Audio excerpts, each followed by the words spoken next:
One of the best Christmas activities to do with your teenager is a letter to Santa. Now, you can spice it up and include some stickers for them to decorate their letter with, but if you want to keep things simple, all you need is a piece of paper. As you invite them to do this activity, it serves a purpose of helping them to reflect over the entire past year about who they have been, what they have done, and how their relationships have grown or maybe shriveled a little bit. And then it invites them to look to the future, to look to the new year for their goals, their hopes, their dreams, what they hope will happen, and who they hope that they will become.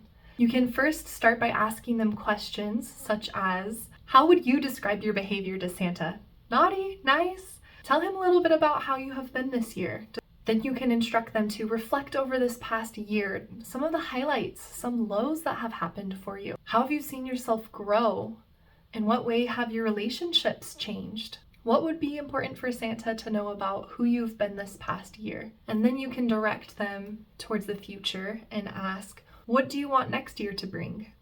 What goals do you have, or what do you hope to see happen? Who do you want to become? As they do this activity, it's very simple and it's very festive, but it helps invite self-reflection and it helps them to identify their strengths, their weaknesses, areas that they've grown or areas that they want to grow more. And as they do that over and over again, then they're going to be better able to recognize good or bad behavior that they do or good or bad mindsets that they have, areas that their relationships have struggled or have grown, and help them to come up with desire and goals to change for the better in the future and to really make that roadmap of where they want to end up.